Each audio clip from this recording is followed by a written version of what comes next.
Hello, Hi. sa pangalan po ng dakilang Panginoon Kristo, isang napagtalang hapon sa bawat isa. Andito po tayo sa pagpapatuloy ng gawain na kung saan mayroon tayo na maraming kasitas na nabasa at binibigyan natin ng buhay.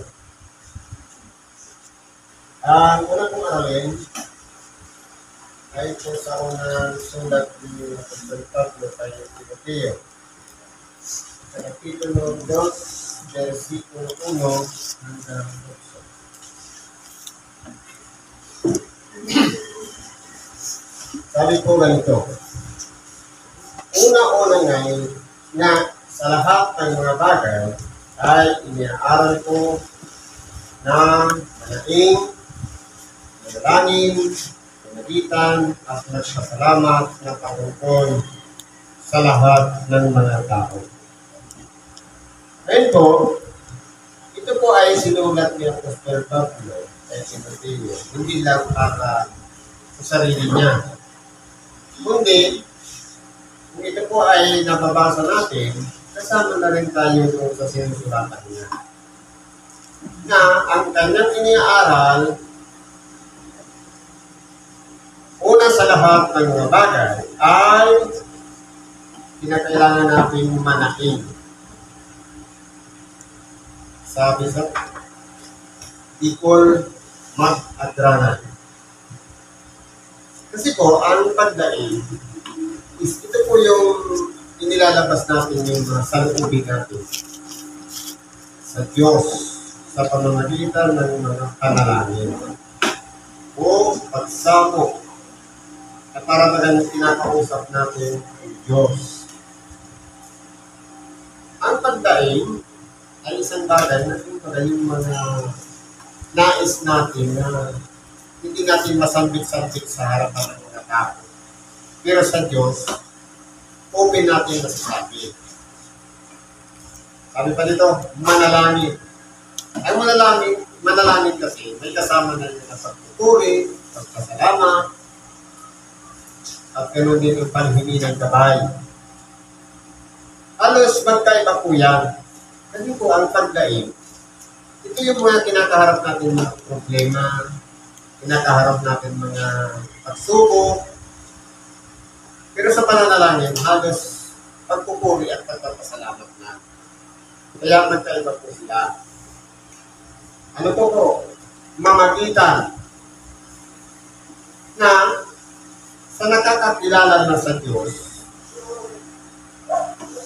at kung ang mga tao na nakapaligid sa atin hindi pa nangungulat sa katotohanan, hindi pa nakikilala ng Diyos, tayo po ay kinakailangan mamagitan, magmigit, nang sa ganon, tayo yung magpapakilala sa Diyos para sa kanila. At sabi pa, magpasalamat. Ito naman pong pagpapasalamat. Minsan, sa buhay natin, ito yung palagi natin napataligtaan. Pinupuri natin ng Diyos, sinasamba, niluluwalhati, pinarangalan natin ng kanyang pangalan, humihingi tayo ng gabay niya o kanyang pagkalinga. Pero yung mga dumaang oras na iningatan tayo, yung mga naganap na natapos na sa buhay natin, dapat kasama yun sa pinagpapasalamatan natin. Hindi puro hingi, dapat matutuloy magpasalamat. Ang mga hari at ang lahat ng nasa mataas na kalagayan upang tayo'y mabuhay na tahimik at payapa sa buong kabanalan at kahusayan.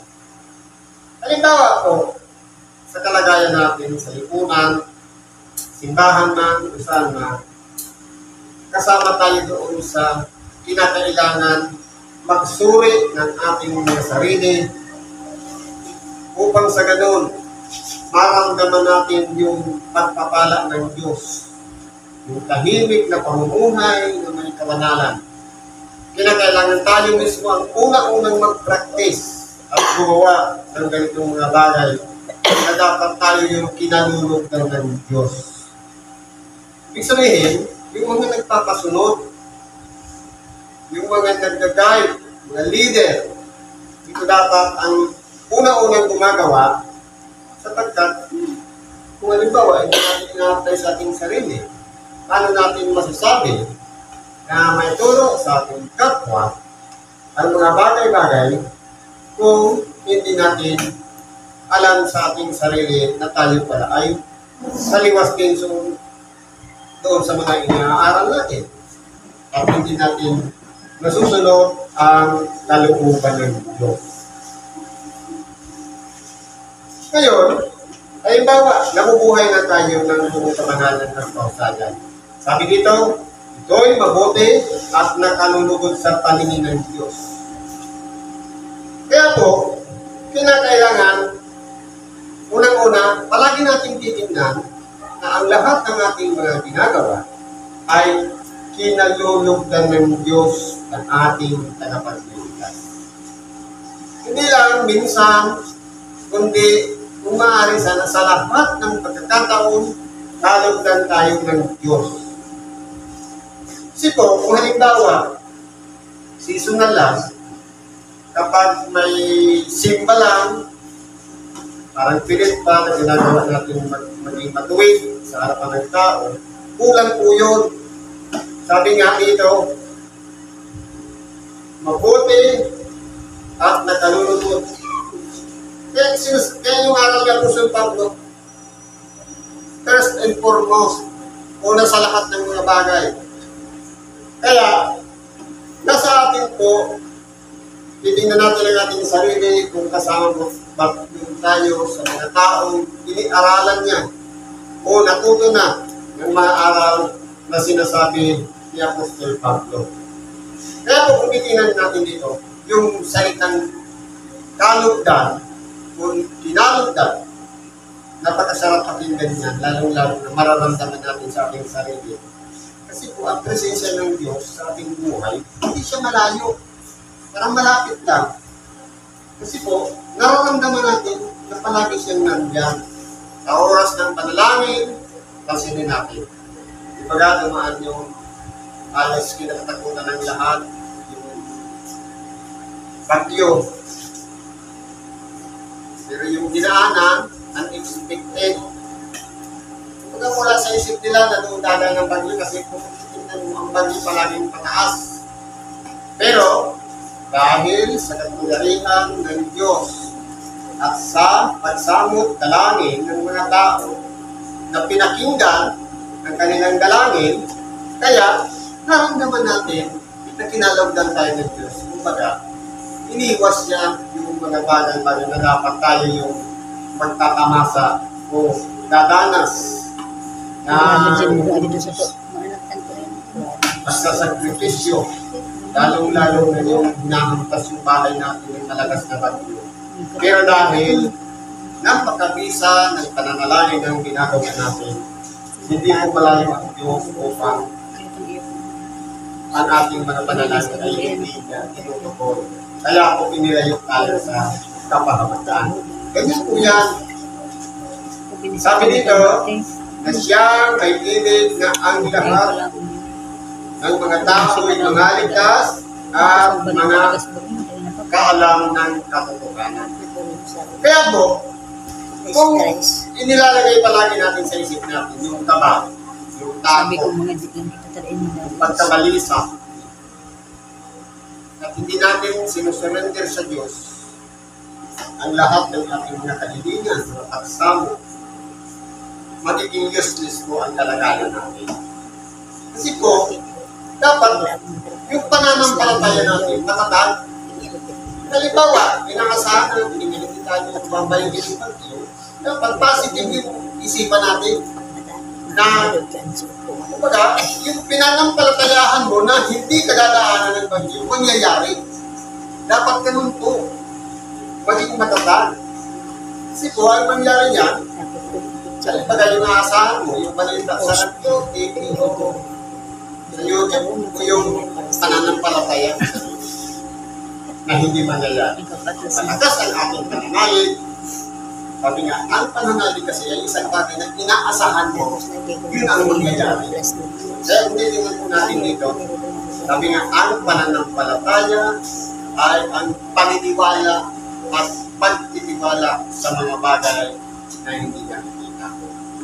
Ito, may takot tayo dahil alam natin ng bakit palaging nananalasa, pero sa oras na pag pinakita natin sa Diyos ang ating katapatan na hinihiling natin, na ingatan tayo, gagawin po ng Diyos mas hindi po siya malayo sa atin. Sabi dito, ulitin natin, na siya may titig na ang lahat ng mga tao'y mga ligtas. Kaya niligtas tayo sa kapahamakan. Ano pa po yung inaasahan natin kaligtasan? Walang iba yung buhay natin na mapahamak. Lalong-lalo na ang nag-iisa natin kaluluwa. Kaya po, pinakamamahal tayo ng Diyos. Kaya kinakailangan natin para alamin at kinakailangan natin maramdaman ang presensya ng Diyos sa ating buhay. Sabi po po dito, ang mga kaalaw ng katotohanan. Ito po yung katotohanan. Ang Diyos, hindi siya nagpapalik ng ligon. Kapag pinapahalagahan niya ang isang tao, pinakikinggan niya ang kanyang dalangin. Kumbaga, isipin mo na lang, magkaisa ng nabikulaan ng dalangin para hindi ka mapinsala. Hindi ko rin nagkaisa yung mga tao. Kaya ano nangyari? Imposible. Ito nangyari sa atin. Lalong-lalo na pagdating sa buhay natin. Kinakailangan din natin magsaliksik, malalaman natin ang katotohanan. Hindi siya tinuturo sa paaralan, kundi nasa sarili mismo natin ang katotohanan. Hanapin lang natin si Kristo sa ating buhay. Sabi niya, ako ang katotohanan. Kapag nandiyan na sa ating buhay, mararamdaman natin ang katotohanan. Kaya, ang katotohanan, hindi hinahanap. Yan po ay nandyan lang, tatawagin mo lang siya. Kaya kailangan natin mga kaalam ng katotohanan. Sapagkat may isang Diyos at may isang tagapamagitan sa Diyos at sa mga tao. Ang taong si Kristo Jesus. Ito po, kumbaga, yung Diyos na sa taas, yung tao, mayroong mediator o tagapamagitan. Pero bakit ang sabi dito, ang taong si Kristo Jesus? Kasi po, sinuko sa dito sa ibabaw ng sanlibutan, sabi nga, at pagpasok niya sa sanlibutan, isang katawan ang sa akin ay inihanda ko.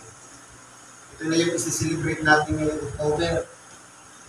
Na pinaglaanan ng Diyos ng isang katawan upang mabuhay ang ating dakilang Panginoon.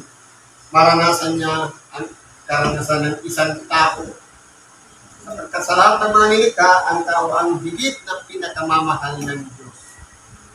Kaya kung titignan po natin, sinasabi, at siya'y nagkatawang tao. Ibig sabihin, lahat ng narito sa ibabaw ng sanlibutan may katawan. Mga tayo, mga tao, pero mas pinili niya yung mga tao. Kaya, tinatawag ang ating dakilang Panginoon na isang tao dahil iniluwal siya ng isang tao. Ipinanganak at may dugong laman na katulad ng isang tao. At nabuhay din bilang isang tao. Hindi lang siya ordinaryong tao, kundi dahil sa ilalang ng Espiritu Santo, siya po ang kinakailangan natin nag-iisang dapat asahan upang lahat ng ating mga kahilingan, lahat ng ating mga ininudulog sa panalangin, pagpapasalamat, pagdaing. Yan lahat ay makarating sa harapan ng Diyos.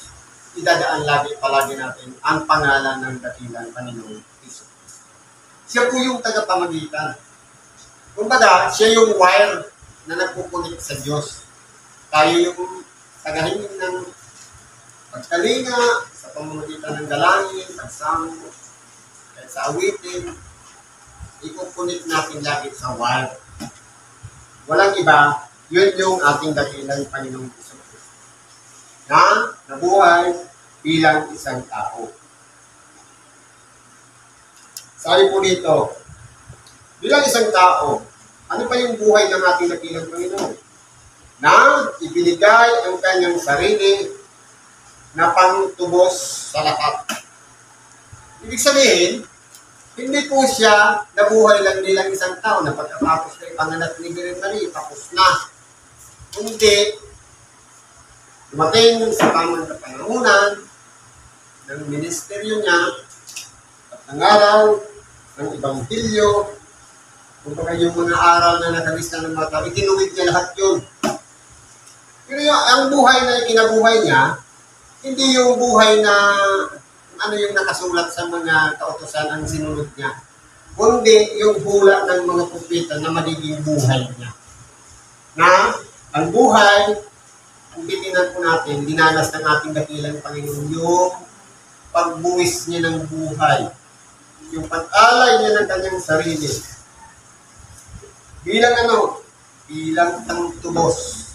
Kasi po, kumbaga, naagaw na lahat ni Satanas ang lahat ng bagay. Pati mga tao, yung pag-ugali ng tao, yung attitude, lahat ng mga pinaggagawa ng tao.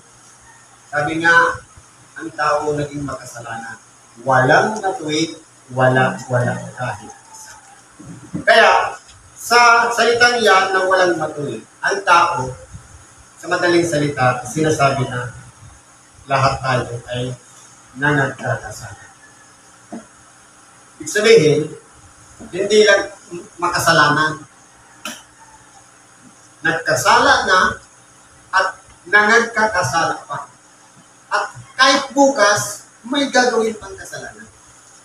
Kaya po, ang hangganan ng buhay ng tao na patunay na ang tao ay makasalanan, walang iba ang kamatayan.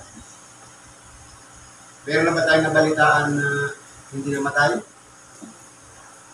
Nakagis na natin. Basta pag dumating sa para-paraan lang.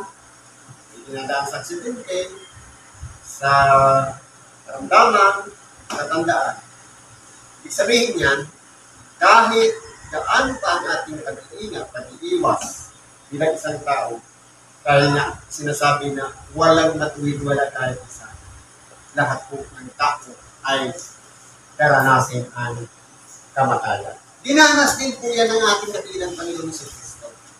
Pero, ang kamatayan na dinanas niya, bilang pangtubos, para ma-reconcile, mabawi lahat ang mga tao sa piling ni Satanas dahil nagtagumpay po si Kristo. Paano siya nagtagumpay? Kung aralin mo sa mababaw na pag-aaral, parang walang kwenta. Kasi, nangaral ka ng ibang Hindu, tapos ibubuwis mo lang ang buhay mo, useless.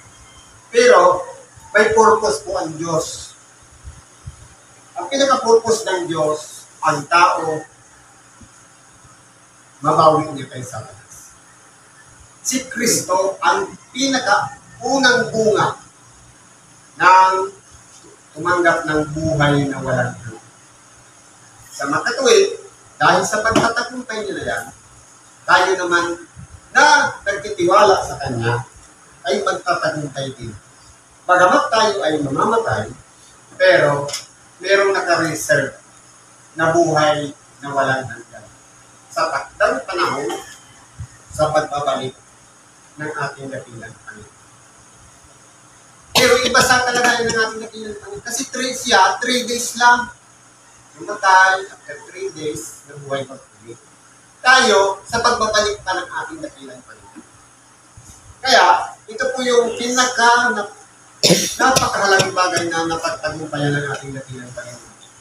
Yung mabuhay na mag-ulit sa mga. Kumbaga, hindi na mananaig ang kamatayan. Hindi. lahat ng mga tao, bagamat namatay, sa takdang panahon, ay muling mabubuhay. Kaya po kanyang katawan, kanyang sarili, ay inaalan niya bilang pangtubos. Hindi ba katulad din ng aralin natin yung pagtubos? Di ba katulad sa alahas? Pag-aari mo siya, pero dahil kailangan mo ng salapi, iiwan mo siya sa kunsya, kukunin mo yung salapi.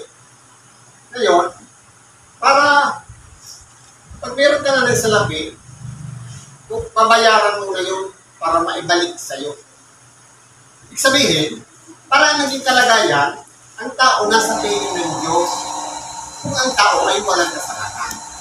Pero dahil nga nagkasala, kailangan ng pagtubos para makabalik sa Diyos.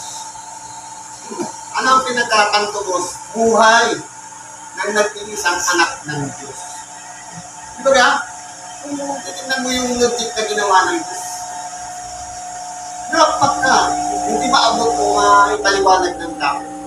Kasi nga, sabi, ang salita ng krus, kamangmangan sa mga nagkapapahamak. Pero sa nangaliligtas, ito'y kapangyarihan. Bakit po? Kasi nagtagumpay ang ating dakilang Panginoong Kristo. Kaya, tinatawag ang ating dakilang Panginoon na siyang tagapamagitan at naging pantubos na pantubos sa lahat na magpapatutuong mahayag sa sariling kapanahonan. Ngayon, kwento pa lang yung nakita natin, kung ano yung nabasa natin sa kasulatan. Wala tayong proof. Ito lang, Bible. Pero, masasaksihan natin lahat yan pag dumating yung takdang panahon na ang ating dakilang Panginoon ay bumalik na dito sa ibabaw ng sanlibutan. Sabi dito, na dito'y itinilaga ko na tagapangaral at apostol, sinasabi ko ang katotohanan. Hindi ako nagsisinungaling. Guro sa mga hintil, sa pananampalataya at katotohanan. Ito po ang buhay-buhay ni Apostol Pablo, ang magturo sa mga hintil. Ngayon, patalungin natin ang ating mga sarili. Kasama ba tayo sa mga hintil? Kung titingnan mo, pinag-uusap ng Israelita, lahat ng nasa labas ko, ang tawag hintil. Hintil saan? Bilang Hudyo. Pero, kung aralin mo, meron tayong dugo na kaparehas din ng mga Hudyo. Kasi po ang mga Hudyo, mga lahi yun ni Huda. Ang Israelita naman lahi ni Israel o Jacob. Kaya may mga exclusive lang yun sa pinanggalingan. Sa atin, sa ating Pilipino. Dahil, ano yung pangalan ng bansa, yun ang tawag. Pero yung pinagmulan natin, mga Hebreo tayo. Hebreo. Kasi po, yung mga Hebreo, ito yung mga lahi ni Ibero na nagkalat sa buong mundo. Kumbaga, lulo ng lulo kaya na ina-Abraham si Ibero. Ibig sabihin, halos inapo tayo. Kasama tayo sa mga Hebreo. Ano pang sabi dito? Ibig ko nga ang mga tao'y magsipanalangin sa bawat dako. Naiunat ang mga kamay na banal na walang galit at pakikipagtan. Ang hinihinging pabor ni Apostol Pablo sa lahat ng mga tao na manalangin sa lahat ng dako. Ngayon, tatanungin natin ang ating sarili. Sa templo lang pa mananalangin? Pag matutulog lang pa mananalangin? Hindi po. Pag sinabing lahat ng dako, anuman ang posisyon natin, nakaupo man, nakatayo, nakahiga, lumalakad, at lumilipad pa yan, kung nandun ka na, hindi mo na kailangan ang templo. Sabi, sa pananalangin, ang turo ng ating dakilang pa, umasok ka sa iyong silid. Kailangan po ba natin umuwi sa bahay, sa sarili natin silid, para manalangin? Hindi na po. Ang ang silid niyan, ito. Yung ating mismo pagkatao. Ibig sabihin, manahimik ka muna. Pikit mo lahat. Sara mo ang mga pinto, ang mga bintana, itong mata. Pikit ka. Paano kung naglalakad ka? Kailangan ng pumikit. Hindi kang tumingin sa kawalan. Kasi po, baka mabangga ka naman. Kumbaga, sa isip lang, hindi na kailangan ng bibig. Ganun dapat nananalangin. Habang naglalakad ka, parang nasaan, maging matagumpay sana, yung gagawin mo ngayong araw. Kumbaga, maganda sana yung magiging resulta. Exam ka, inisip mo, hindi ginawa sa akin, sa tulong ng Diyos, ang binibili ko. Pero, sabi dito, iunat ang mga kamay na banal. Kinakailangan natin munang magpakabanan. Paano? Kung kasuotan, o ano-ano naman. Walang iba po yan. Ang sinasabi ng pagpapakabanan, paglilinis ng sarili, paghingit ng kawan. Na dapat, alisin natin dyan yung sabi dito, walang galit at pakikipagtalo. Ibig sabihin, i-forget mo muna lahat ng kagalit mo. Kasi po, yun ang magiging dahilan o reason para yung prayer mo hindi makarating sa kanya. Kasi po, hindi pwedeng sasabihin mo lang, pag sinambit mo na yung pangalan ni Jesus, tapos na. Hindi po. Di sinabi nila natin na ilang kayo. Hindi lahat ng tumatawag sa akin, Panginoon, Panginoon. Sabihin, mayroong process, mayroong proseso para kilalanin ni Kristo na hindi lahat ng tumatawag sa Kanya, pakikinggan niya. Hindi, yaon lamang gumagawa ng kalooban ng ating Amang nasa langit. Kaya lang, titingnan mo, nakatawag naman ako nakadalangin naman ako sa Kanya. Ibig sabihin, okay na yun. Pakikinggan na yung prayer natin. Hindi, kinakailangan mo rin sundan yung aral na ibinigay niya. Hindi lang yung... Kasi pang tao kasi minsan, halimbawa, bagyo, malayo ang bagyo, walang ginagawa yan. Kung kailan, gipit na sa, kumbaga, yung distansya ng bagyo, malapit na sa ka naman nanalangin, wala na. Kumbaga, meron na kung kasilala niya doon sa, isang dibig yung din, babae. Hindi walang bagyo, palaging nagbimisyon. Kung may bagyo na, inaaway niya na yung asawa niya kasi yung bubong baka nang ipare. Okay? Ginawa naman ng babae, nananalangin siya. Sabi naman ng lalaki, huwag ka nang manalangin, binabayo na tayo. Ang gawin mo na lang, lumikas ka. Saan mo yung pintuan at isip mo yung sarili. Kasi binabayo ka na eh. Meron bang magic na instant wisdom? Wala naman doon si Kristo ng gano'n. Kaya, kung titignan po natin, maliwanag yung sinabi ng kanyang kasama, bagamat hindi siya nagsisimba. Pero, kasi ang nakita niya, kung kailang gipit na sa oras sa kanya, nanalangin. Nag-mission na nag-mission. Ang problema naman, napabayaan yung pamilya. Hindi mo na inalis yung pamilya, palagi nasa labas. Kaya, kung dumanas man ang problema, kung dumating ang problema, wala. Paano pa masasolve? Kahit idalangin mo pa ng idalangin, huli na. Kaya sabi niya, kapag may distansya pa ang problema, idalangin mo lang na kung pwede mo lang daanan yung kinatatakutan mo. Ganun ang beso ng pananalangin na dapat ginagawa natin. Sabi nga, dapat hindi tayo lagi walang galit at pakikipagtalo.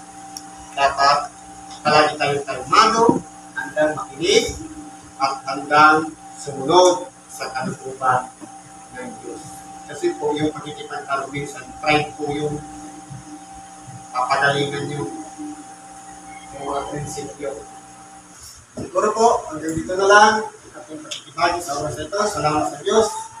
Ano man ang ating mga kalingan, karaingan, dapat natin ng Diyos at ipagkatiwala natin sa Kanya.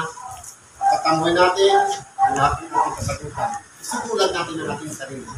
Magpakumbaba tayo.